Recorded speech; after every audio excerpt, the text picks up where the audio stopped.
Bien, alors après avoir passé du temps à résoudre des équations avec le logarithme népérien, on va avoir ce qu'on appelle les relations fonctionnelles, qui sont des relations extrêmement importantes pour le logarithme, et qui vont ressembler à celles qu'on avait pour l'exponentielle, mais comme le logarithme c'est la fonction réciproque de la fonction exponentielle, elles vont fonctionner dans l'autre sens. Donc je vous rappelle que l'exponentielle de x ou l'exponentielle de y, c'est l'exponentielle de x plus y. Donc l'exponentielle de x plus y, c'est l'exponentielle de x ou l'exponentielle de y. On dit que l'exponentielle transforme une somme en produit. Et bien pour le logarithme, ça va transformer le produit en somme. Donc ces démonstrations, elles se font grâce au passage à l'exponentielle, entre autres. Une démonstration de ces propriétés qu'on verra certainement ensemble en cours. Donc qu'on réserve pour un peu plus tard.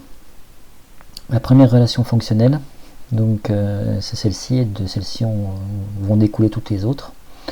Le logarithme népérien de x fois y, avec x et y deux réels strictement positifs, c'est égal au logarithme de x plus le logarithme de y. Donc là, transformation d'un produit en une somme.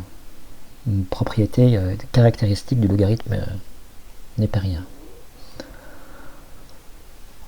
Deuxième propriété, le logarithme de 1 sur x, c'est égal à moins le logarithme de x. Alors là, c'est lié au fait que le logarithme de 1 il vaut 0,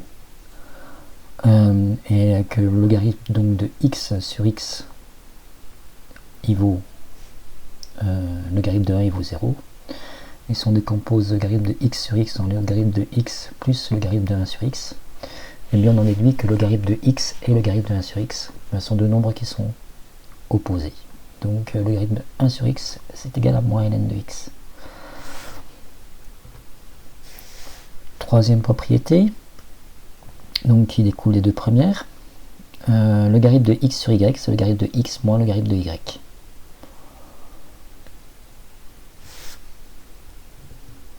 Avec les puissances maintenant, donc si p est un entier relatif, le logarithme de x exposant p, c'est égal à p fois le logarithme de x.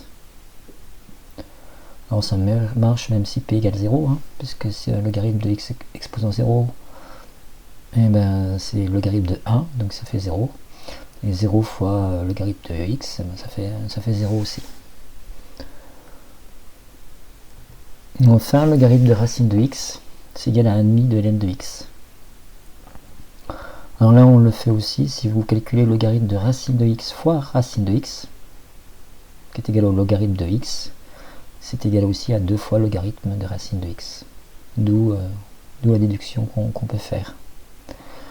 Donc voilà ces relations fonctionnelles qui vont nous servir. Donc dans les prochaines vidéos, on va voir comment on s'en sert concrètement sur des exemples, comment ça fonctionne.